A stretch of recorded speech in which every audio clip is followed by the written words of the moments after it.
Hello, I am Blake Braswell, former senior show director for Universal Orlando Resort of the Art and Design Department, and I'm going to tell you about the 3 attractions that have had the biggest impact on me and my career in the themed entertainment industry. This is episode 575 of the unofficial Universal Orlando podcast.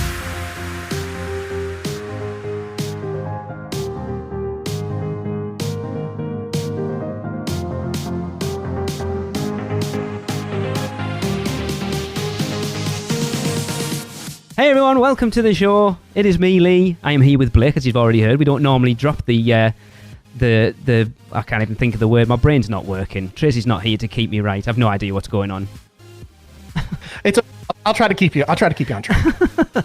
But we are recording this ahead of time because as this episode comes out, Tracy and I will be in Orlando for Halloween Horror Nights with Michelle and Chris. So we're recording this well early, so we haven't tried Minion Land. We haven't seen Minion Land or anything yet. Blake, I don't even think you've seen Minion Land yet, have you? No, I've not been back. I'm actually looking at making a trip soon here toward the end of the summer to go down to Orlando. So, I'm going to definitely take my daughter over there. We got to go see. Awesome. Yes, she will. She's perfect age for Minion Land. Absolutely. Yeah, we were literally walking in the parking lot to go to the grocery store, and someone had a Minion on the back of her car, and she went nuts. And I was love this. Awesome. Right, as I said, as Blake told you in the beginning, this is a Rides That Made Me episode. We haven't done one of these for quite a while, but basically I invite people who've had a creative impact on Universal Orlando Resort and get them to discuss the 3 attractions that basically got them into the industry in the first place. So if you haven't listened to our previous ones, some names you're going to know here, Blake, at this point. Adam Bezark, Justin Martin, Jason Sorrell, Andy DiGenova, Patrick Braylard, Julie Zimmerman, Rick West, Catherine Cobbs. I'm gutted I missed out on Ferris before he got rehired. So people that have done a couple things. Yeah. Yeah. That's pretty good list to be part of. My bucket list is I still want Mike Aiello, but because he's attached to Universal, I'm not sure they'll let me speak to him yet. The white whale. Yeah. Sometime. I'll have to get Charles as well. I'd like to get Charles on. I want that Horror Night triumvirate of you, Charles, and Mike, and Patrick. There's 4. I don't know what you call a 4. Yeah, a quadrum meant something. Oh my God! You can see how this podcast goes when Tracy's not here to wrangle me. Well, speaking of what you call 4, what do you call 4 mariachi players stuck in quicksand? I don't know. Bringing in the dad jokes. Dad jokes from my own podcast right over to you. There you go. We will plug that at the end, but definitely Blake's podcast is awesome. I appreciate it. I need to get Ron on. Ron's the only one of your podcast we haven't had on yet. Yeah, you got to get Ron on. I know. I feel like I'm actually on an episode since I'm wearing a USA women's national team kit and my local club, the One Knox SC hat. Awesome. As I was talking, I messaged you the other day, didn't I, about the CONCACAF Gold Cup. That the standard of that cup is not great because there is a Darlington Football Club player that played in that tournament. And I'm not saying he's terrible, but we're talking about National League North standard here.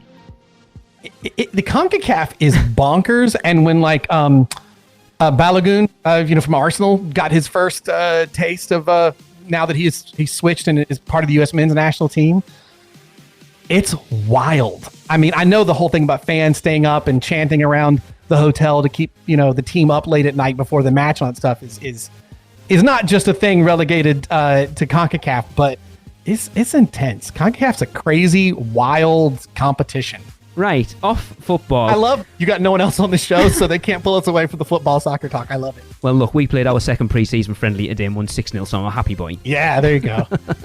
Cool. Right, so yes, Blake, basically the premise of this is to talk about the 3 attractions from anywhere that have had the biggest influence on you and your career. So, like, for example, Adam Bezark, when he came on, he took it and ran with it in a very different direction than everyone else has, because he took attraction to mean an entire thing. I think it was some museum out somewhere that blew him away as a kid, and that wanted to get him in. Or I've heard people, I think he also said, like, one of the biggest things was the railroad at Disneyland, when he rode that for the first time. It's like, this is what I want to do. Oh, that's awesome. Yeah, we actually, our last week's episode, not last week's, I'm forgetting we're recording. So quite a while ago at this point, we did our Poseidon's Fury tribute, and we had Tony Hansen on, who was one of the project managers for the redo of it, going from its first iteration to its second. And he did some attraction at Disney. And he was like, he's a lighting director for some themed entertainment company in Orlando. And he's like, I want to be the lighting director for that attraction. Thinking like it was like just one person like doing the lighting. So it's interesting. Yeah, it's interesting to see where people's love of themed entertainment comes from, and what that initial, like, this is what I want to do for my career.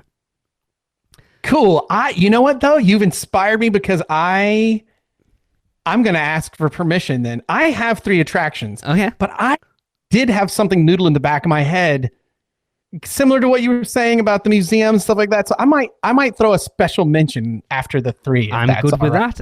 Rules are meant to be broken, apparently. Love it. Yeah. We'll break some. So it's not necessarily, I mean, of course, we're going to talk about the attractions, especially if the Universal ones. But it's more about why that specific attraction had the impact on you that it had. Okay. Which are more intriguing, because everyone can talk about whatever it might be, Spider-Man or the Haunted Mansion or Pirates of the Caribbean, but it's what it was about that attraction that went, this is what I want to do with my life. Well, it's funny because the ones I'm going with are very young. Okay. So they are ones that like I don't know if I walked away at 5 from the first one saying, yeah, that's what I want to do, but it did come back around in a special way with my mom, which I'll explain. So, shall I kick off with the first one? Please do. Okay. So the first one, I think you will not be shocked at all. And if I had to put a guess out there for people to who know my background on Horror Nights and take a guess at what 5-year-old Blake was just drove his family insane, going in over and over and over and over and over throughout the day. And that would be the Haunted Mansion. Of course. Yeah. I mean, I don't know how you can talk about a top 3 attraction and not talk about the Haunted Mansion. I went, it would have been 85. Yeah. Cause I was 5 years old. Are we talking about the Disneyland version at this point, Blake, or the Magic Kingdom version? This would be the Magic Kingdom version. This would be Magic Kingdom. So I've never been to Disneyland. Okay. So this would have been 85. I want to feel like November, something like that. My parents were smart and just said, forget it. We're going to take you out of school when not as many people are at the park, you know? And we went and stayed at Fort Wilderness. I still remember that. We camped out at Fort Wilderness. That's also stuck in my brain. Because, of course, they spent all this money to go to Disney World, and I actually wanted to play at Fort Wilderness more than anything. Of course. But we got in line for the Haunted Mansion, and like just that aesthetic, the queue line with the funny tombstones, and you're 5 years old, you're starting to really read, and like I was enjoying all that, and then the way that the cast members come out and they're so in the story and everything, like to me, this one's burned in my brain because at 5 years old, that was real. You know what I mean? Like there was no special effect. That room actually stretched. Yeah. You know what I mean? And it hit me hard. And my mom told me that literally we did it early, and then like I just kept asking to go back. And she was like, thankfully the park wasn't very full. She goes, I don't know how many times we ended up doing ride, but we did it over and over. And it like, even at the end, she goes, well, what's funny is you literally got scared by, you get the ghost joining you at the very end. Yeah. I would freak out about that every single time. She goes, the first time it happened, I thought like, we're going to have troubles the rest of the day. And I was like, no, let's go again. Let's go again. There was something so awesome about that. And the way that there is this story that, I know a lot of attractions, put out a story.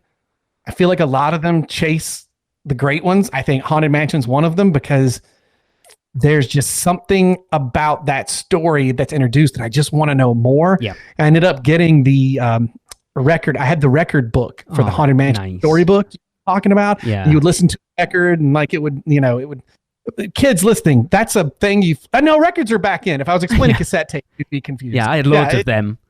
Yeah, hipsters have brought records back, so we're all good. So but, you would listen along the book, and I forget if it was like a ghost or a door creaking that would tell you to turn the page or whatever as you were listening to it, read it to you. But I wore that LP out. Haunted Mansion, when I was like, wait, there's more to the story, and figuring out who the different characters were in it. And I say, like, I think at 5, I don't know that I had to register that somebody made this. Yeah. It just felt real to me, but flash forward several years, 2016, I was show director for my first Halloween Horror Nights, and my mom framed and brought to me, and it's only about like 3 by 4 inches, little piece of paper, a pencil drawing of Mickey Mouse being chased by a ghost yelling boo, and then a crude sort of sketch of the Haunted Mansion blocked out in the corner. She was like, that was what you drew at the campground when we got back. Nice. She was like, so to say I am not surprised at what you're doing right now would be and so yeah. That was a big one, Haunted Mansion. And to me, I don't, even though the haunted houses are obviously what you're doing at Universal, it's such a different thing. For me, that core of enticing people with a story from Haunted Mansion never left me, and that was on part of all the houses or streets or anything that I worked on. I mean, as a matter of fact, I think the first, I can't remember which year it was, but whatever year there was the Havoc train that wrecked, and the prisoners were the experimental soldiers were breaking out. Was that 20? I want to say it was 23 or 24. That sounds right. That's when I had lived in, I'd moved down to where I did that house, and it was one of the first times I'd done Horror Nights. I might have even just joined the company as a performer. I can't remember. If it was 24, I think that'd be the case. But I went through, and there was stuff talking. There was the video before you get into the house, but then there was also something, I can't remember if it was a sign or something that was explaining story elements, and I really understood oh, whoa, this isn't from a movie or whatever. This is or just the sake of people yelling boo coming out of holes at you. There's this story, and I don't even know how many people love that house. I think that's a Patrick Braillard house. But I was just this is so cool. There's this whole story. And to me, it just bridges right across. And then the following year, I applied to be on the performance captain, the guys and gals who help coach the performers to be part of the show direction team. And that was my first job for Horror Nights in 25.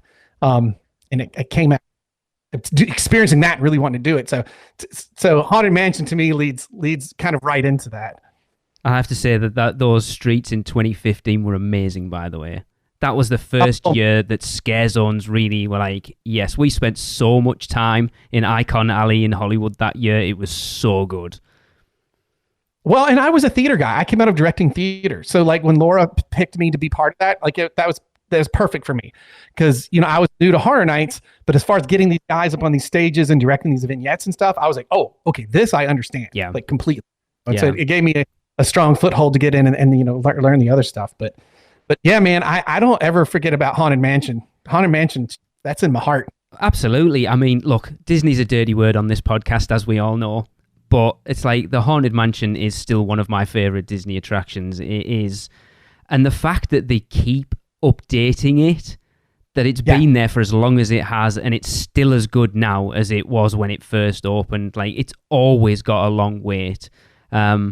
And like you say, it's seamless as well. It really is. And it still uses, I think the thing that blows you with, yes, they've updated it, they've got projection technology in it and stuff, but the fact that they're still using Pepper's ghost effects, and it's so effective. It's so good looking. I mean, and I got to see when I worked at Tokyo Disney Sea, I got to go see the Nightmare Before Christmas version. Nice. They did Tokyo Disneyland, and that's amazing. And it made me see the attraction a whole new way. And it's so good. Yeah, I can imagine I'm so jealous I never got to go to Orlando when I was a little kid. I was 27, I think, the first time. And to be fair, I still remember coming off Spider-Man, absolutely speechless, which if anyone who knows me, getting me to be speechless is a big, big task. That blew my I wrote it. Yeah, well, we had nothing like that over here. So riding something like Spider-Man for the first time, you're like, what the hell just even happened? But the Haunted Mansion is just, as a kid that still kind of believes everything is real, I can't even imagine what it must have been like. Oh man. And like I said, like I have been obsessed with stories since I was a kid, like writing and listening to them. And the fact that story is such a part of it, only to later find out like, oh, that's the point. That's what we're doing. Yeah. You look at things now as well as how things are being built. That story is a huge part of theme parks now. Like for anything, a restaurant, a land, a ride, it all starts with the story. Look at something like Velocicoaster, that's like one of the most recent attractions that opened. It's a roller coaster, but it is built from the ground up with a story from start to finish that really fits it, and I love that ride so much. That ride's amazing. Oh, it really is. I don't think I've anything have blown my mind as a coaster or an attraction in general like that since. As an adult, especially. That was amazing. Yeah, it is. I remember I'm going to name drop now, when we spoke to Greg Hall about it when it first opened, like Tracy and I hadn't ridden it, and I was very nervous because my body, as I've got older, my motion sickness so I was like really nervous about riding Velocicoaster when you hear how intense it is. And the first time we rode it, I got off it like, what the hell just happened? But it never affected me at all. And normally I take Dramamine, and Tracy and I rode it front row when we were over in December, and I had no Dramamine left, so I didn't take it. And I'm taking a big risk because it was the day we were flying home as well. So I'm like, this is a big risk. And I got off it and I was fine. Like Hagrid's makes me feel worse than that does. When I went back to, I went to IAPA this past November, and we did the night at IOA with IAPA. So there's only like 4,000 people there. I hauled butt straight to Velocicoaster and did it on the front for the first time. Front row, amazing. At night as well, we've done front, we've done night, we haven't done front at night yet. Yeah, that was amazing. And I grabbed a friend of mine from work here in Tennessee that had never been on it, and was just like, the sounds he was making, what the whole time were amazing. He got off, he's like, I can't, because I thought I've experienced everything and you couldn't wow me. I've never done some of those moves before. Yeah, Greg Hall is amazing. That ride's it is insane. Awesome, and just a feat of just the, like we talk about it, like compared to Hagrid's, just how efficient that attraction is as well. Like the brand new coaster, and it's barely above sort of 40-45 minutes unless you're a really busy day. The locker, everything, like the way the whole thing works. Like, yeah, it's great. Yeah. Anyway, a Haunted Mansion. We're always going to go off on a tangent. Of course. That's what these things are all about. Well, I know. It's a little Disney heavy, but that's because I was a kid and that's where I went. Of course. I'm a 1980 child, so I am. Universal came later. So the other one would be the next one would be the original Star Tours. And when I say original, I mean it. I do mean at Magic Kingdom. I don't mean at Disneyland. Yes. As I said, I've been there, but the original version at Magic Kingdom of Star Tours. Okay. Huge Star Wars fan as a kid, always have been. And what I need people listening now, especially if you are of a younger age, what you have to understand is like, there was this time when no one cared and there was nothing about Star Wars other than the first three films. That was it. Like there was this like just no Star Wars material anywhere. I don't know when Star Tours opened at Magic Kingdom. Let's have a look. By the way, Havoc Derailed was Halloween Horror Nights 23. 23. Okay. And that would be right. I do believe that was a Patrick House. And not at Magic Kingdom. That would have opened at MGM Studios, right? Yeah, you're right. It MGM was, Studios. Yes.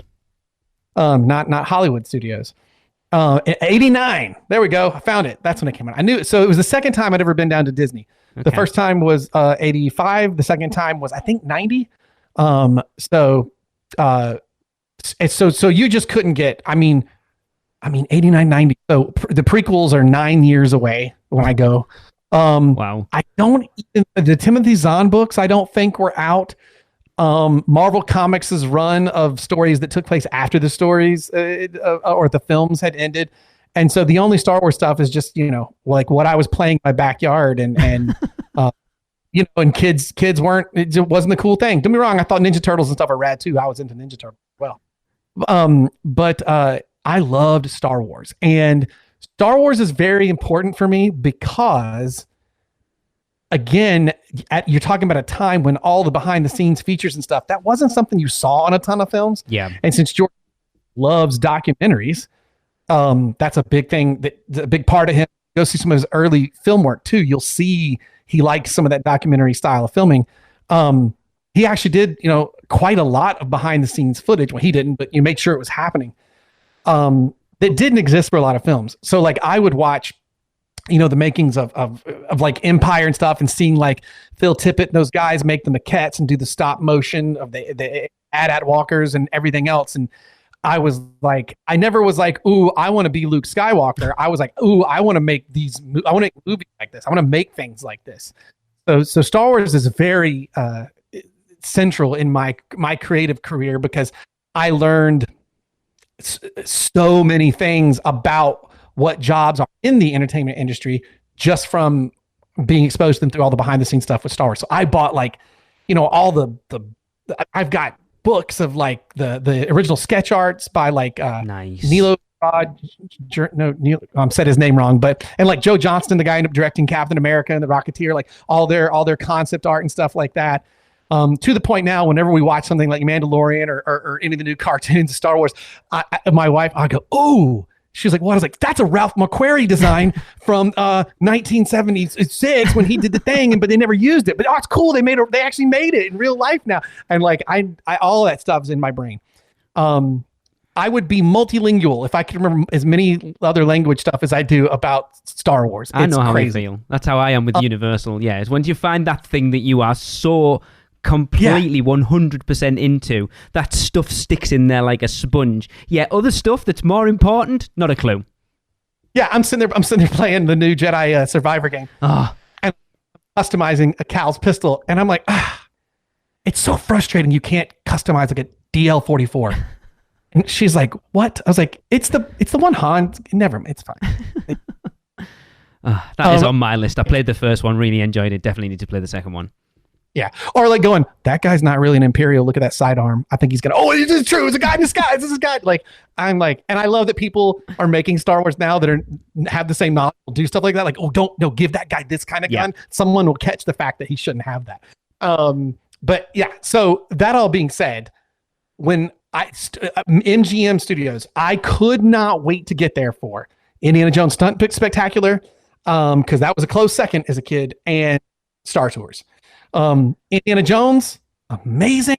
I got to see the guy who actually got to be, I think they had pictures of him as part of the premiere, who's been doing indie since the beginning, and he went to the premiere of Dial of Destiny. Okay. Got to take a picture with Harrison Ford. I think he was the guy I saw. We saw the pictures of. I was like, "Oh my god!" Because I ended up working with my wife doing shows at now Hollywood Studios. Nice. We saw that first. It was amazing. Again, convinced at 10 or 9 years old. Wow, they got Harrison Ford stunt double to do this show. Totally.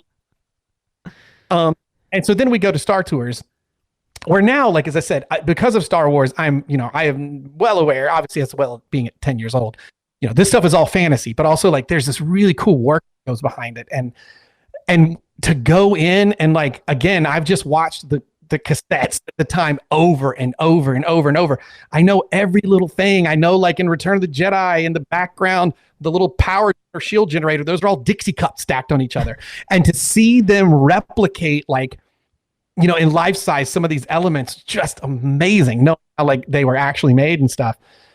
Seeing Darth Vader's costume, obviously a replica, but locked in this case, blew my mind. Now, I mean, I can go to Knoxville Fanboy Expo tomorrow and I'll see 10 Darth Vaders, but again, at the time, just stuff like that didn't exist. Yeah.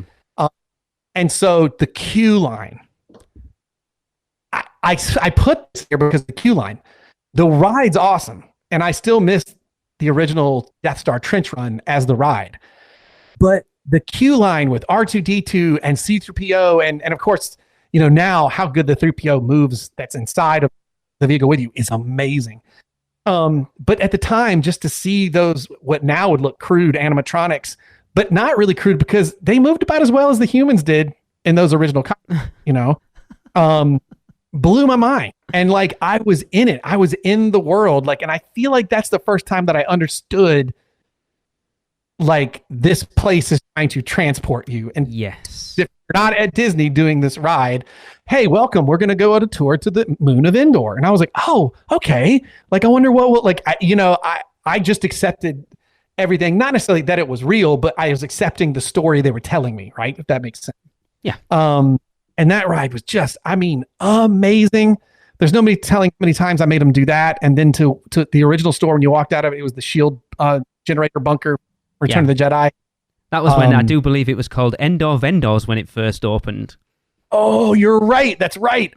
Man, back when they had a little more fun with things, when they didn't take it serious. I actually appreciate that.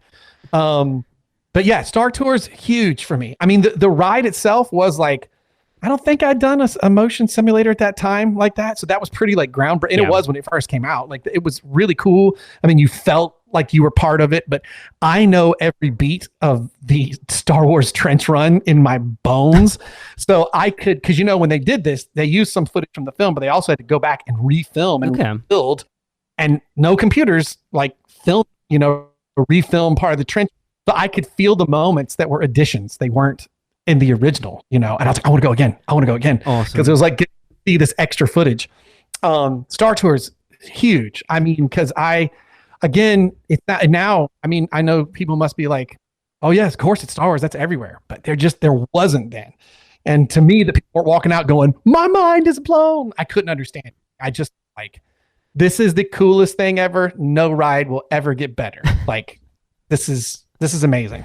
And that queue line with the little inside jokes and stuff, so good. And I do appreciate how much, oh gosh, I forget the droid that was your driver.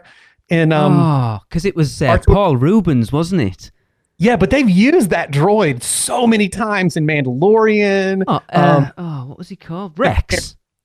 Rex, yeah. Yes. And that droid keeps popping up, and I love that. I love that he keeps showing up. Because we haven't been, but he's the DJ in Olga's Cantina now, I do believe. Yes, I think that's right. Yeah. So Maddie will be listening, who works in Galaxy's Edge. Maddie, please don't tell me if I got it wrong. I'm sorry. You'll find it very quickly. The best thing is this drops later, so you'll have forgotten that you forgot about it, and then she'll tell you.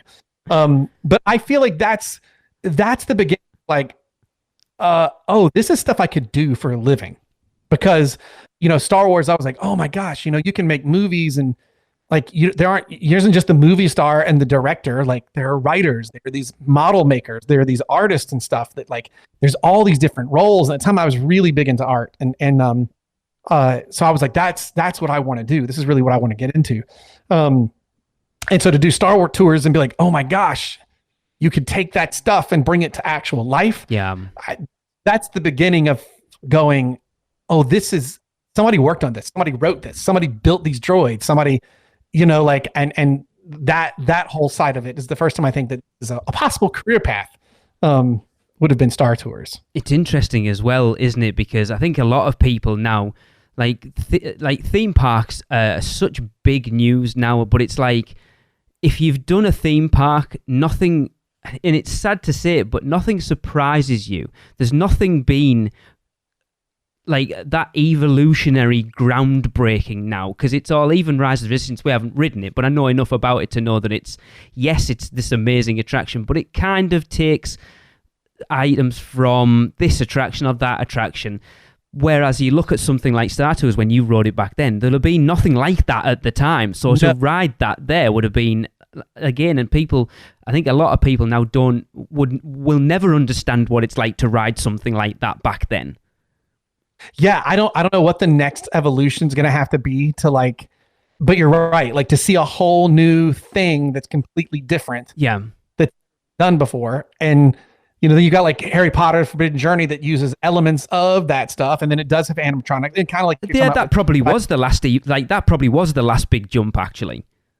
Yeah, just the riding mechanic itself, yes. Right? Like, but I don't think that people, because stuff like Star Tours existed, it still doesn't feel, it feels like it's an evolution that makes sense. Whereas when Star Tours first hit, it was like, oh my God, this is the future. Is this how we'll train pilots? Not knowing, well, this is actually where the idea came from. Yeah. I can't remember how that story goes. If it was George Lucas and ILM that was playing around with we could do stuff, these simulators that pilots used to train in, and they went to Disney. I forget how that works, or if it was the other way around. The Imagineers are playing with that stuff, and they went to George, because George Lucas has also always loved theme parks and stuff you can do in them. Yeah. So it's interesting as well. You go back to talking about making movies and stuff like that, but I feel that the theme park industry is potentially better. So it's like, to put it in perspective, Blake, with you, it's like I've been to the Warner Brothers studio tour in London, and it's like you walk into Diagon Alley, and because it's made for a film, it's not fully realized. They only need obviously to build a certain level, because then they can control what the camera sees. Whereas when Diagon Alley gets built at Universal Studios Florida, it has to be Diagon Alley, 360 degrees inside that land. You need to feel like you are in Diagon Alley. And it's such, that land is, as we know, it is amazing. Like, without that land, we don't get Pandora, we don't get Galaxy's Edge, we probably don't get half of what Epic Universe is going to be at that point. Even like Hogsmeade never stepped.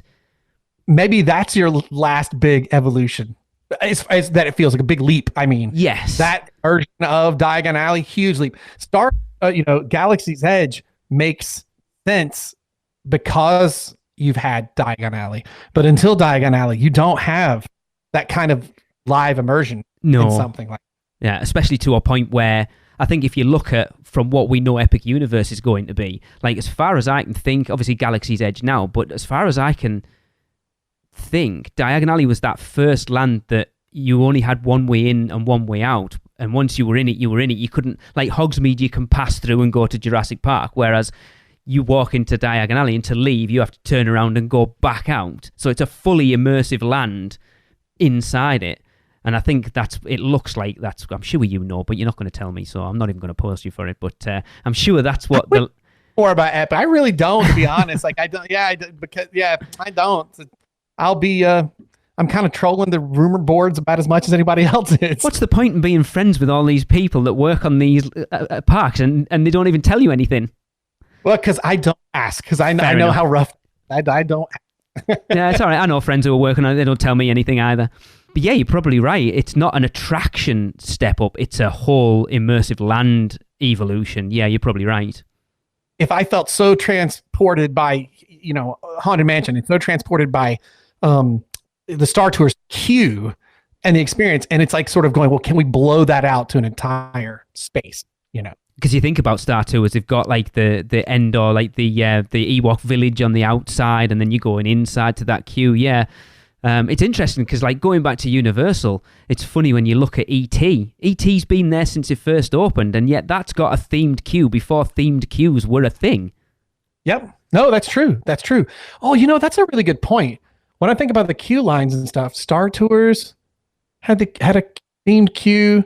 That wasn't as crazy as it is now. Now that's a really big part of it. I'm not saying it doesn't have. Obviously, like Haunted Mansion, right? That's got a themed queue, but it was the exception, not the rule. Yeah. And now, it's like Pirates of the Caribbean when they shut it down to redo the queue line. Basically, that's all what they really did for it.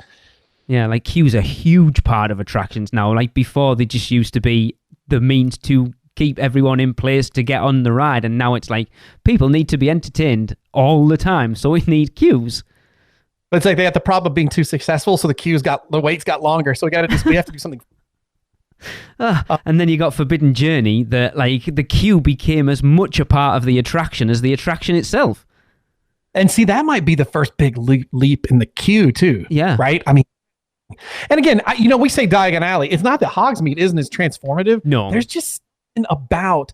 I think it's the way you enter into Diagon Alley, and you're just enclosed in it all. And like I do, one of my favorite things to do is to go up to Leaky Cauldron, turn around, and just watch people. And it doesn't matter that it's been open for over the decades now. You watch people walk through and their faces. Yeah. People, the first time, it's amazing. It really is. I still love Hogsmeade a little bit more than Diagon Alley, if I'm honest, though. I can get behind that. There's even me aesthetically in the film, I like that. Yeah, there's something I dig about. Now you're just making me excited. So to go back to Universal, because when we go down in a couple of weeks trip, we're definitely going to Universal. So when was the last time you were there then, Blake? Oh, it would have been November. Last November, Okay. 22. You didn't get to go. You just after Horror Nights. That's right, wasn't it? Yeah. I just missed Horror Nights. Yeah. I was going to add one thing to the Star Tours thing. Okay. Since I don't work at Universal anymore, can I tell you the scare zone I really want to make? Yes. You have to go this. I had a dream that was so vivid while I was working on Horror Nights, and I know exactly what the scare zone looks like, and it is a droid graveyard from Star Wars. Wow. And that is the scare zone that I want to do. And the whole thing with like effed up 3PO units with the gears and wires hand their face, the eyes have gone red, and it's like you got all these weird, like almost like scarecrows, but it's this dumping ground of droids that come awake, and like that's the scare zone I'll never be allowed to make, but I want to do is a droid, like a droid graveyard. So, okay, go with me. The Age of Ultron trailer, when that first came out, when Ultron wasn't the fully formed thing, and they were playing that really creepy version of There's No Strings on Me from Pinocchio. Oh, it would be so creepy. That hooked me. I'll say in the trailer. Yeah. That absolutely. I was like, yeah, I'm in. Can't wait to see that. Shame the rest of it was garbage. Yeah. It's weird. It's weird because it's one of the most important ones because so many storylines come out of that film. I love that film in parts. They're quite work. I can say that about most Marvel films, to be fair. Yeah. Anyway, yes, of course, I've got to pay the bills, so Michelle will be slapping my wrist if I don't pass it over to our sponsors, and we'll be right back to get Blake's final attraction. Man, we need a vacation. Oh, I got this.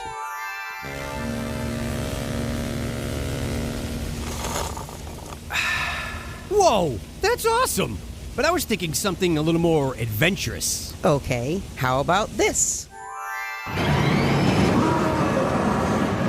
Yes! And how about some relaxation from Mama?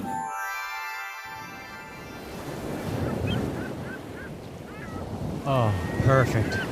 How did you do that? Easy. Portkey Vacations. For your next vacation, let Portkey Vacations take away all the guesswork and stress of planning. From air and hotel to theme park tickets and everything else in between, they've got you covered. Just visit PortkeyVacations.com and touch the Portkey to get started with your free, no-obligation quote request. With just one touch, and Portkey Vacations will magically take you wherever you want to go. Welcome back, everyone. I am, of course, here with our good buddy Blake Braswell.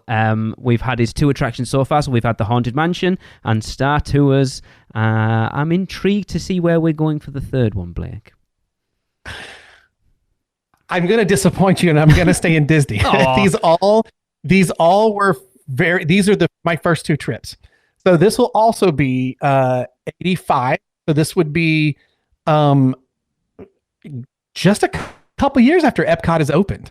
Believe it or not, at 5 years old, if you asked me, because Epcot's 82, does that sound right? Yep. Something like that. So that was a big deal to go there. If you had asked me when I came back from the trip, what my favorite thing from the trip was, outside of the individual Haunted Mansion, but the favorite place I went to, it was Epcot. Wow. The educational stuff, the science stuff, like the concept as it existed at that time, I was in love with.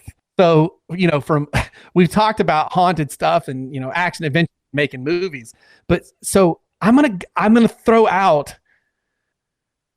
I don't know if this one is like influenced the career or influenced me, which then in turns influences the career, but I'm a very optimistic person, and despite how bad the news is when I cut it on, I still do my best to find the best in everything. It's my favorite thing about being a leader of creative teams is trying to find the best in even the worst idea leads you to the best solution. The original Spaceship Earth. Okay. The concept of this bright future of like what we can do if we come together, where we've come from already, like it's to me so insanely inspiring. It still gives me goosebumps to even talk about it. The original Spaceship Earth really like celebrating where we could go. And I remember like totally being blown away. Again, looking back, now it's a staple of theme parks. But I don't remember in 85 this ever happening prior. At the end, because it's very different than it is now with Dame Judi Dench. And don't be wrong, I do love the version that exists now. But in that one, at the end, you had this choice to make between where you wanted, I think, your future home to be. It's similar to now that's like animated, except then it was like a filmed like miniatures and stuff and like showed you what it was. Okay. And you can pick where you wanted to go. And to have that choice, again, to be 5 years old when you don't get to tell anybody what to do, everybody's telling you what to do. Yeah.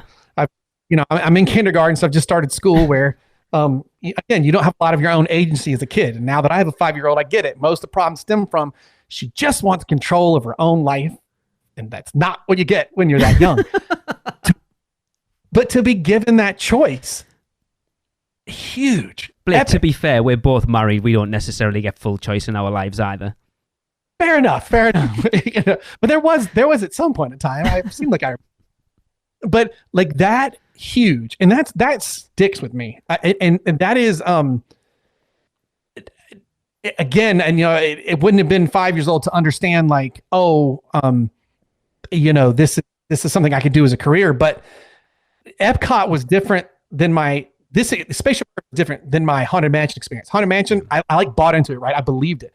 I understood that at Epcot, we're teaching, right? This is like, but I'm weird. Like I'm the kid who like at 6 begged for a TV in my own room so I could watch PBS nature stuff at night. Okay. Like, I mean, that was just me. Unfortunately, it did lead to the fact that at 11 p.m. they would cut on BBC shows. So I then grew up on a steady diet of Red Dwarf and Are You Being Served, which definitely influenced my sense of humor. There's definitely nothing wrong with that. Red Dwarf is still one of the funniest shows ever. I can quote so many Crichton lines. It's ridiculous, dude. I love Red Dwarf. You ever want to do a Red Dwarf podcast as an offshoot? You let me know. We'll go episode by episode. My favorite episode of all time, and it still is to this day, is it Thanks for the Memory? The one where they give Rimmer a fake memory of a girlfriend, and then they end up erasing it, and they break the legs, and they go and bury it on the thing, and there's the jigsaw. It's absolutely brilliant. Not just the fact that it's funny, but the way the whole story plays out is excellent. I love that episode.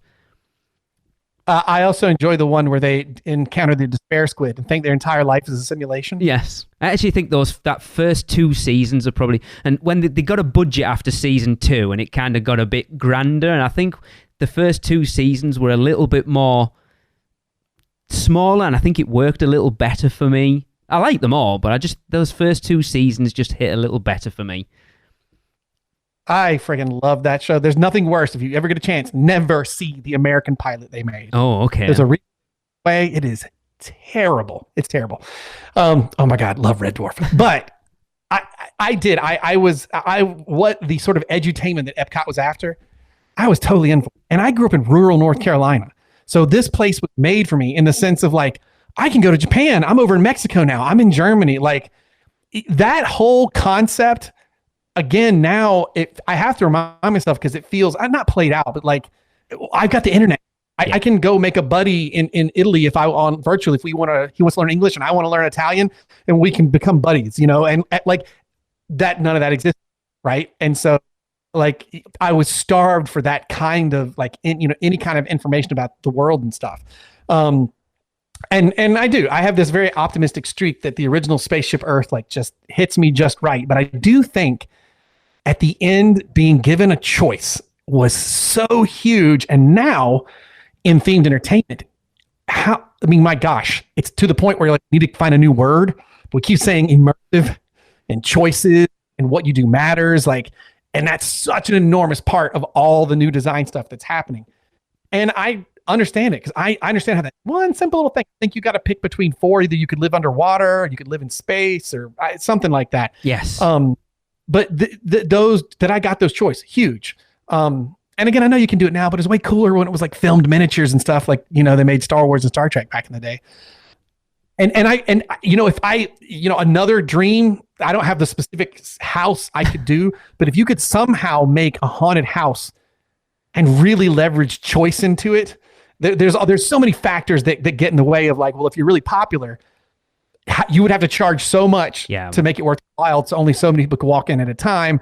Or how do you get enough people through? And I'm not even just speaking at Universal, like anywhere you try to do it. Yeah. And I don't mean escape room style, but like, having those like this way or that way, this way, oh my gosh, that would be so amazing to do. Yeah. It's definitely like, it's definitely a dream. I don't know how you pull it off. It's almost like, I don't know. It would be so cool though to actually go through, because what I think about is like when everybody played, I happen to be working in a place where everybody had bought the original Mass Effect at about the same time, and we were all playing that video game, but unbeknownst to us. And then one person backstage at the theaters where it said something like, "Man, I'm playing this game right now, and it's so crazy because I had to let someone die that was and I was like, are you playing Mass Effect?" And it was like, what? And then everybody go, wait, before we all talk. Where are you at? Wait, what do you mean you did this and this happened? That person's dead in my story. And you're like, whoa. And like now that is a staple of video games. Yeah. But at the time, we were freaking out backstage. So we all tried to zone in and like be like, okay, I'm going to play a couple more rounds tonight. You guys play? Okay. And then we really cagey about talking to each other, but to make sure we didn't spoil anything. But how many little things were different? When if you look at the core of the game, everybody basically had the same experience. Yeah. But there are all these little things, characters that disappeared 20% in for one person was like my character's best friend or someone I really liked, personally, whatever. Mind blowing. And it's kind of like you talked about the first time you experienced the big leap, and will people get a chance to do that again? I don't know that. I wonder when I get to do that with a video game again. But to me, that kind of thing, that if you could create a house or a maze outdoor experience or something where people would go, man, that was so awesome, man, when this happened and that. Like, wait, what are you talking about? I didn't see that. I ran into a clown over here. Wait, what? And oh man, that would be so cool. I don't know logistically how you do it, but Lee, find us a field somewhere out there and let's go make our own. Let's go do that. I think that's got to be that next evolution, isn't it? A truly interactive, not necessarily a haunted maze or a house, just an attraction. So I'm desperate because I haven't properly got to talk to her about it yet. We're going to do a trip report when she gets back. But Tracy rode Mario Kart at Universal Japan. And that's like that next step into a truly, we've got Men in Black, whatever. At this point, again, I'm going to date this podcast because we've recorded it earlier, but Minion Blast will be open at this point. We have no idea what the hell that thing is going to be when it opens up. But again, from what we know, it's going to be an interactive attraction. But to find something, like you say, with a video game, a truly interactive experience on a ride or an attraction, if someone can figure that out, that's the next evolution. Yeah, where what you do matters and your experience is totally different from the person. Yes. Yeah. But it's interesting, you talk about Horror Nights houses, that even though the core of that house is the same, what I love about them is you will get a different experience depending on how you are, how the actors are at that given. This is what we miss about, like we lamented it with the closing of Poseidon, that's the last team member driven attraction. So I'm talking about things like Kong and Jaws and Earthquake or Disaster as it was, where depending on what actor you got would change that whole experience. Jaws is the prime example. That yes, the core story and how that attraction went was the same, but depending on what skipper you got made it a completely different attraction. And you don't see that anymore these days, and it's such a shame. And I understand why, because it's all about giving everyone the same experience. I got you, but I've come from theater. I'm a theater guy. One of my favorite things is like go 3 nights in a row to the same show, and you're like, it's different. Yeah. And because the crowd, the performers, or something is clicking or didn't, and I like that. Yeah. It makes me want to go back and experience. It's why Haunted or the horror makeup show. You beat me to it. You beat me to it, right? We go and see that show every time we go now. Multiple times. Robin and Summer listens. Hi, Summer. Those two are amazing, and it's the same show every time you see it, but depending on who those two actors are, it can be a very different experience, and it's so good because of it. Like I said, we went to see it when we were over last time, and Robin was the actor on the I can't remember which ones which. Is Marty the host? And I can't remember. Anyway, Summer is the one that the effects art. So she comes running stage left, but a foam rubber on her microphone had fallen off. So she was like wrestling with that. So rather than just ignore it, they built that into the show. It was hilarious. That's the best, man. Yeah. I love that. That's what, as a performer, I miss that kind of stuff. I used to do, I don't know if you ever saw the World Showcase players at Epcot. That would go up in the UK. Vaguely. I think we might have caught them a couple of times. I know you used to be one. Yeah, we had the card, or we do either Cyrano de Bergerac, or we do Romeo and Juliet, or we did King Arthur. Oh my gosh, like so fun, because you know you have a different performer sub in, or just the crowd itself. That show was always different. It's so, oh my gosh, I missed that. Horror Make It was always something I wanted to do that I never got to. I was only a performer for a very short time at Universal. And that was one that was on the list I really, really wanted to do and never got to be a part of, because that kind of humor, that kind of comedy, that show, love it. Yeah, it's sad that you started to see a lot of that type of attraction going away. But I do like, going back to Universal, how many live shows they've got going on around the parks now, with like the introduction of Vamos Bailalo last year, and then the drive-in and dance show that's just started at Mel's this year. I love those. Even if you don't necessarily stop to watch them, it just gives that energy around the park. I love that so much. Yeah, I think too, as a guest, you feel like you said, even if you don't, you counter the tail end of it, or you see it at a distance, to me, subconsciously, you're like, man, this place was totally worth coming. Look at how much stuff we didn't get to see that's still going on. You know what I mean? Like, it's like there's so much to do and see. I agree. I mean, I'll always say live entertainment, man. You bring it on. That's why you need to follow Ferris back over there so we can have more of it.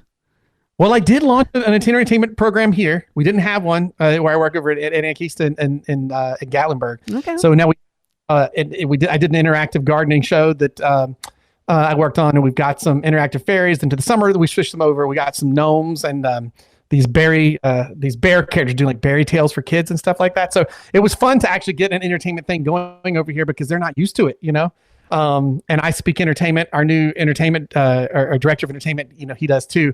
I feel like we're the weirdos that do entertainment. Everybody else is like, what is going on? What is happening over there? We're like, don't worry about it. People will love it. Just trust us. I know we keep saying this every time we come on. Tracy and we will get over to see you at Anarchista at some point. It is definite. When? I have no idea. So either come back to Universal quickly or stay there for a very long time. What one way or the other. One way or the other. Yeah. Because we've got friends in I'll call them out. Joni and David, so they're desperate for us. They live in somewhere in that neck of the woods. She'll be shouting at me now listening to this. So we've got plenty of people we can visit. So there's a big reason to go over to Tennessee for definite. And I want to get to go to Dollywood. It looks amazing. Oh, yeah. Oh, man. Yeah, you got to Dollywood. Those coasters are a blast. Yeah, man. Oh, man. I would love to take you around and introduce you to the culture of East Tennessee, my friend. Yeah, just leave the bears out the way. Yeah, I couldn't. The other day, I couldn't get to my office for 20 minutes. I had to sit in my car waiting for the bears to leave the front door. Yeah, I'm surprised at those three attractions. Spaceship, like the Haunted Mansion, you could kind of get. Star Tours, I know how big of a Star Wars fan you are, but Spaceship Earth's a very interesting one. Because that Walter Cronkite, the first iteration? Yes, you're right. Oh, you see? Yeah. So I've never seen it since. I think the first year we did it, it will have been Jeremy Irons at that point, I think. Yeah, and then it was, I don't know if I remember that one. Did I see that one, or did I just go from that straight to Dame Judi Dench? So that would have been, like, we went 2004, and then the last time we rode it would have been in 2020, and it was Judi Dench then. So Jeremy, somewhere between 04 and 20, it changed. Thank the Phoenicians. That'll always burn in my head. I always felt with that attraction, I know there's all the animatronics in it and stuff, they should have put live actors in there somewhere. It would have been cool. Just the odd one in certain random scenes would have been cool. Oh, you know, it's funny you say that. You know what just was on the outside of my 3 list was the Great Movie Ride that I experienced in 90. Yes. Because to see the live actor as part of the attraction and everything else blew my mind as a kid. I love that as well. Also, I say that one itty bitty section of Alien. Oh my gosh. I did make us ride that ride more than a few times just to see the Alien again. Oh man. Yes. Yeah. Let's not talk about the terrible Ellen Ripley animatronic that was in it though. I don't care. I'm always just staring at the alien. I mean, I think I've said that more than a few times. If I can make any house that I could just make, Alien is also way up. Like, yeah. I still remember riding that attraction, like having not ridden it for quite some time. The Wicked Witch of the West animatronic, and that was such a smooth animatronic. I was like, is that a real? I know it's not, but I feel like did they change it out this time? Is it actually a real person? Because it moved so fluidly. And especially when you have a live performer with you. I love that attraction. I feel like why have Universal never done a movie attraction? Because it's like, surely it's in their DNA to do something like that. Like, can you imagine? Maybe we'll get it. Who knows? A Universal Monsters kind of that type of attraction. I would love that, and especially something if you actually use live performers. I just in the attractions, like you said, is disaster and earthquake and all those. Like just love that. Jaws. I love that. The live performance. Great. The biggest thing about the Great Movie Ride was that you obviously had your spieler on the bus, but then depending on, so I don't think we ever did the cowboy one. I think we always got the gangster, but the fact that the gangster kicked your tour guide off and then the gangster took over it was like, what is going on? This is amazing. Yeah. Oh, I love that. I think as a kid, it was the gangster. And then right before the ride closed, I finally got the cowboy. Yeah, I don't think we wanted to wait for it. I think the last time we were there while it was still up, but I think they were only running. I think because it was so close to that ride saying bye-bye to it, they were only running the one show at that point. But yeah, I'd forgotten about that attraction, actually. It was so good. Yeah, again, harken back to, you won't see attractions like that anymore, and it's such a shame. Well, no, and to be celebrating the movies, too, it's kind of weird. Like, I was thinking about it when I was talking about the Star Wars stuff, like, the behind the scenes stuff as a kid I watched, what really got me into Star Wars beyond, what it was.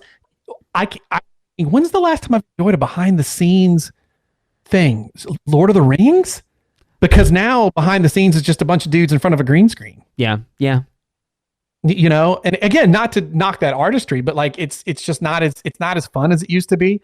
So the behind the scenes nature of Universal Studios, of MGM and Hollywood Studios, they all had kind of changed. And I do feel like, to loop back to Diagon Alley, that was the first, like, hey, the new thing is not going to be behind the scenes, because these DVDs, Blu-rays, you can see all that stuff online. Yeah. Now the magic of being in the movie, not behind the scenes. Yes, very much. It's funny, like you talk, it's like I've seen quite a few. Those behind the scenes clips now are relegated to Instagram Reels or YouTube Shorts.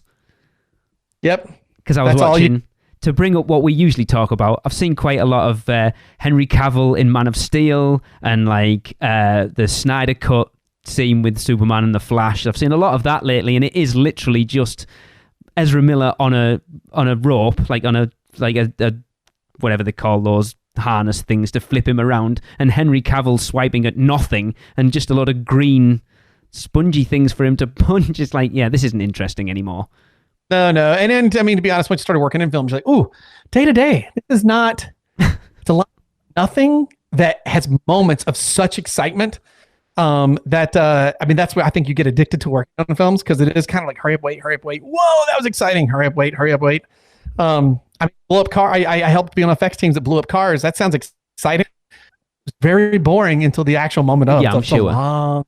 And not boring if you're, by the way, planting the charges. That's the most terrifying thing I've ever done.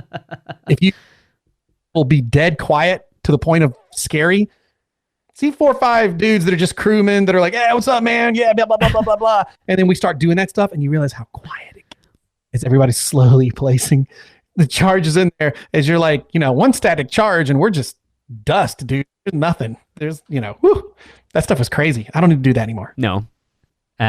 It like you say, going back to the green screen stuff, I think that's what made and again, it's a Lucasfilm thing, the Mandalorian so different, because they film a lot of that with one of those, like the huge screens that basically the Born Stuntacular is, one of those huge screens that which... the volume, right? That's I think it's the Lucasfilm version. Yeah. It's called the volume. They do all that. And that's cool, because there's some real light and everything. It's like any tool. It's just another tool in the back pocket to use, but it is cool to actually have the lighting. I think it's why they changed to do his armor in silver. I feel like, because we can actually get all the reflection from stuff that's going to be projected onto the screens. I mean, I remember seeing the stuff for the Born Stuntacular before it came out at Universal posted, and like we watched it a couple of times because like we're going to talk about it on the show tonight, so we better watch this a few times. And then like the sort of street fight scene, it's like it wasn't until about the second or third time that I was like, oh, all of those people behind him aren't actually there, are they? They're on a screen because it's that good. When I saw my first preview, blown away. Oh, I loved T2 3D. It was probably my favorite sort of sit down 3D, 4D with actors in. But Born, first time we did, I was like, do you know what? This is a more than worthy successor to that attraction. Oh yeah, without a doubt. I feel like one of my first trips would have been 93 or 94. They opened in 92. Is that right? 90. 90? Okay, Yeah. okay. So I feel like 90... Between 94 and 96 then probably is when I had my first Universal trip. And T2, big Terminator fan. Yeah, that loved that attraction. So good. Like the fact again that you had live actors interacting with the screen or just running through the audience. It was like, this is amazing. And the little laser, the gun laser like on everybody. Oh man. Yeah, so good. It really was. Cool. So was that your honorable mention that you mentioned earlier, Blake, then? Or do you have another one? It's not my honorable. That was like one that was like, is this in the top 3? I couldn't decide. This is such an honorable mention as more it is like, and maybe some of the people that have been on the show will identify with this. So if a lot of these things would inspire what I would go on to do, and some of them even, inspire me to go, hey, there's jobs in this. There's something to be done here. I've had a couple of experiences as an adult that I feel like I realize like, oh, this is an art form that can be more than just thrilling people or scaring people, or that, that's how we look at it at the theme parks. Like, come in, have a great time. Whoa, be scared, be excited. It's adventure, yada, yada. And that's what you think of themed entertainment. And you don't necessarily think of themed entertainment outside of a theme park. I know you said someone did mention a museum. A few years ago, maybe just before I started doing the show directing thing at Universal, I was a freelance casting director for a company. And I went to the UPTA's audition, which is like a unified professional theater audition they hold in Memphis, Tennessee. And what was Ron, actually? He was the fight choreographer. And so I was their casting director. He was fight director, and we were hiring people for this show. And we went to the Civil Rights Museum that's in Memphis, and you should go. If anyone gets a chance to go, you should go to that museum. It is not a fun time. I mean, it is very heavy. I liken it to when I've not experienced a Holocaust museum, but people tell me about when you go that you're like so glad you went, but it takes a while to recover. Yeah, I can imagine. And a very similar thing, but there is a moment in the Civil Rights Museum where you're traveling through and you're getting a lot of information and that it's just other viewpoints, people that were on the ground, and hearing their stories, and especially ones that have been recorded and stuff. There's a section in your museum. To get to the next section, you step up into a bus and you have to go through the bus and come off. Well, when you get up, it's Rosa Parks at the front of the bus and all these sculptures of people yelling at her, and you're hearing the audio of all the things they said to her. And you are surrounded. You're just, it is the most transforming thing. And I know themed entertainment sounds like fun, but to me, to be this interactive storytelling, like it hits you in the gut because the Rosa Parks story. You've seen it on TV. You've been told it. You've read it. And especially as a straight white dude. I mean, it's not something I have a frame of reference of understanding.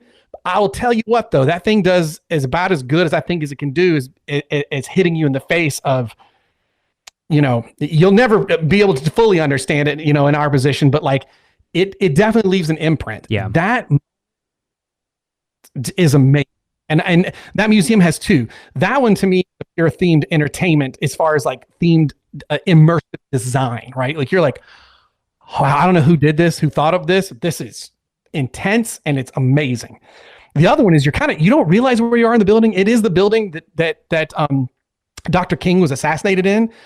But you're going through the building, through all the exhibits, and then you kind of come out into a corner, and then boom, you are in the room. There's where he was, and you're looking across the window where the gunman was. Wow. It's wow. Now that is like, that's because it's the location. You know, I mean that like, and now the way it's set up is amazing. But that Rosa Parks one, man, it just like, you're like, what? My other honorable mention that's in the same vein of like going, oh my God, this is the world we work in, and I don't want to say we can do more than attractions, as if attractions aren't awesome. I just mean there are other things we can do. Have you done the Kennedy Space Center down in Florida? Dude, the first time that I did that Atlantis shuttle experience, and that you watch that video, and then that thing opens, and there she is with the music. Amazing. Dude, I was bawling. Yep. Like, you just talk about how I felt optimistic about things like Spaceship Earth. Like, to me, I'm just sitting there looking at this thing, like, overwhelmed at like, wow, when we actually come together to do something, look at what we can do. Yes. And again, it's kind of like we've been to space and you've seen the videos and you did it. There was something about the way that was done. And then you're standing right in front of her and the way she's, cantilever as if she would be floating in orbit. Like, like it just hits you and you're like, really this is the field I work in. Yeah. And I don't think about it this way, like that Rosa Parks experience, like this Space Shuttle Atlantis. Like, you always kind of go to like excitement and stuff. And so that's my honorable mention, is like those things later in my career have inspired me to like, I want to be part of, I want to try something like that. Yeah. The Anarchista thing I'm at right now is a fun experiment this is about nature, and it's about, it's a different vibe, and like, but to try and be, man, that Atlantis experience, the Civil Rights Museum with the Rosa Parks bus walkthrough, like those kind of things, that there's so much more we can do with a skill set, or so much other things we can do, I should say.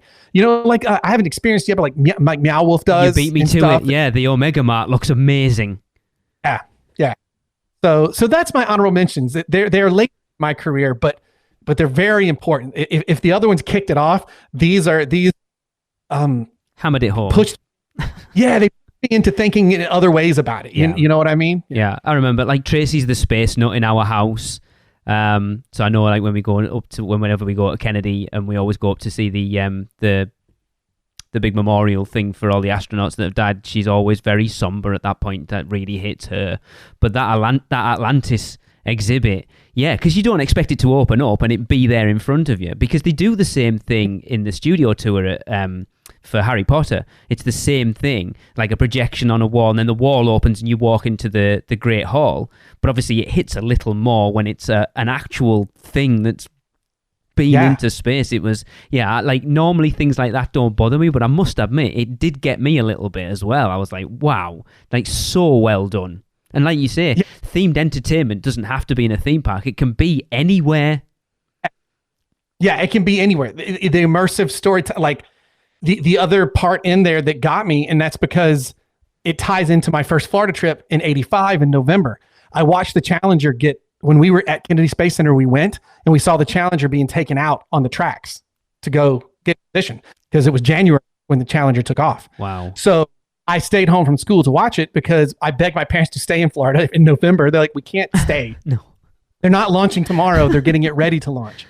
So if you look on my shelf, see that right there? Oh, yeah. That, my 1985 Challenger toy I bought at Kennedy Space. And so I have never let that go. No. So it's at the same thing at the Atlantis experience, as you know, when you go downstairs and there's the way they do the Challenger stuff, and the way you turn the corner in that little cubby and there's a part of the Challenger. Like, I didn't know that. I knew, because you're seeing like things about the people, but I don't know, when I turned the corner and saw it, oh my God, dude, like that just like, and again, that's themed entertainment, and not in the trivial way, but that's like, there's a point to this. Like, there's a point to making you, to take you from like the heights of inspiration when you see Atlantis and make you crack a tear for what we can be. And then to hit you again later, like with the sacrifices that it takes. Oh man, like to have been part of that team that would do that. Holy cow. That's amazing, man. And it works when you go, well, is it because I'm a space nerd? And then you're walking around Atlantis, say 30, 20 minutes later, and then you hear the music and you realize the gate's about to open again.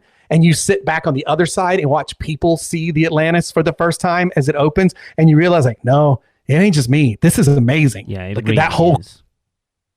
dead quiet. Yeah. Oh, so good. So that's my honor. That's my honorable mentions for furthering the art form. No, it's good because I kind of want to say the Atlantis thing. Was that Thinkwell? I don't know why I seem to have that in my head that it was Thinkwell, because I know Thinkwell did the studio tour and it feels like it feels very much the same thing. I might be wrong. It wouldn't surprise me if it was. Yeah, but yes, you're right, that Atlantis thing. I'm glad you mentioned that. I'd actually forgotten about it because we haven't been to Kennedy for quite a while, but yeah, it even got me a little bit. Which, to be fair, man, I'll cry at the drop of a hat, but yeah, I love the themed entertainments just invading everywhere. Like, we talked about Omega Mart. I'm so excited. Whether I'll ever get there or not is a different matter, but to see what this Horror Nights thing in Vegas is going to be like, it just, like, you can't get your head around what it might even be at this point. It's so interesting. I can't, does it have a rough opening time? I don't think so. I think they just said, we're opening this Horror Nights thing in Vegas at Area 15, is it? And right, wasn't there like a silhouette of Jack in there somewhere? So they did like a concept art of the entrance for it, and obviously the internet, as it did, sort of zoomed in as much as they could and started, so it looks like Jack and Chance. Oh, okay. Might not mean anything though, because it's concept art. But then, to be fair, Universal's concept art is usually pretty spot on. Well, that's true. So it will be very interesting to see what happens. No, I'm with you. I've never been to Vegas, and I was like, well, that'll be an excuse for a good first trip to go see what they do. It's just interesting. It's just weird, isn't it, to take what they do in Orlando for like this 2-month-long event to then make this year-round thing. You can't get your head around it. Oh no! I mean, logistically, I'm like, how's that working? How do you Oh my gosh, I'm dying after 3 months of running hard. Whatever. I love that. The ladies of did you see the panel that was at Spooky Empire? I didn't. The Women of Nights.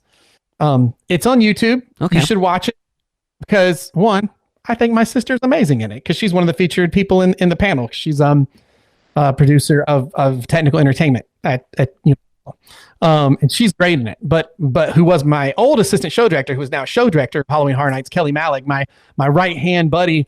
My sister from another mister. Love that lady. She cracked me up in that because one of the people asked, like, being part of this horror, it's like, how does it make you feel? And they all look around each other, who wants to go? And she had the mic. She goes, exhausted. and I fell out of my chair laughing because my sister had just finished. My mom happened to be visiting me here, so I was checking on YouTube. I was like, hey, the thing Patty did is on. It's already on YouTube. Of course it is. Let's just check it out and watch it. And we ended up watching the whole hour.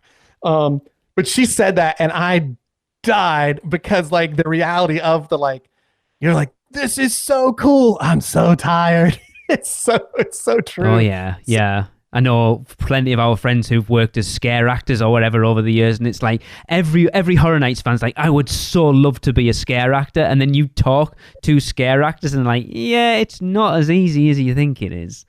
God bless them, dude. It's not it is not an easy job, and especially the people that just love it, man. You're so thankful for them. Yeah. Oh, you're getting me excited. I'll be there now. This is where we're at. This is what's killing me even more, that we're recording this in July, and as this comes out, we will be there. See, I knew that. I was trying to give you a good segue. There you go. Blake, it's been awesome to talk to you, as always. I'm glad we figured this out. It's a shame Tracy's not here. She does send her love, by the way. I did say, I'm talking to Blake in an hour or so, and I said, I'll send you love. She said, yes, please do. Well, please tell her hello, and that the snowballs she sent my daughter, that did I send you guys that the other day? I came home from work and I was attacked. She still uses those things. Awesome. Yep. Yeah. She was like, when we came back out for that trip, she's like, I know what I am taking, Blake. He might kill me for it, but I know what I'm taking. No, she loves it, man. It'll come out at the most random times.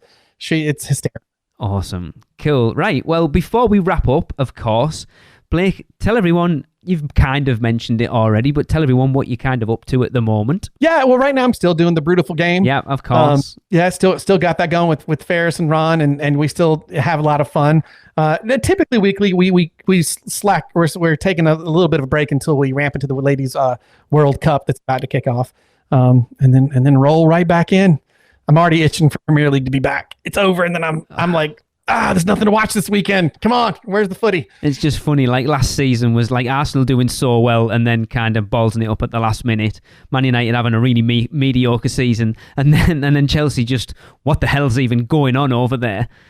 Yeah. They've sold it's ridiculous, like how much money they've just made in selling players lately. It's bonkers. It's bonkers. And it's just nice after several years of doing the pod. For Arsenal to be having a good year while I was doing it, because I've definitely been I've had some rough ones while I was doing the pod with them. So I was like, your turn, Ron, little Mr. Chelsea fan. Yeah. You have a crap.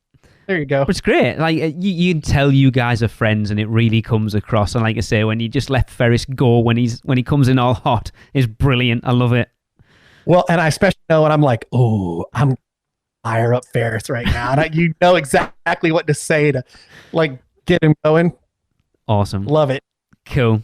Right. Well, that's going to wrap up the podcast. Of course, we will be back next week, and I guess it'll be our live audio from the park, because next week will be the first time I think Tracy will be back on the show, like live, as it were, because obviously she's been, Blake, for you, she's been missing being in South Korea. Her time zone is like far ahead of us, so she's been sending in little clips and stuff every now and again, but she hasn't actually been on the show for about 2 months as we're recording this, so that'll be the first time she's back. But of course, we're going to wrap this show up with A Universal Is, and I've asked Blake to come up with this one, and he said it's a very different place this time, because last time we asked you to do it, you were working at Universal, and this time it's different. But of course, we want to get our listeners involved.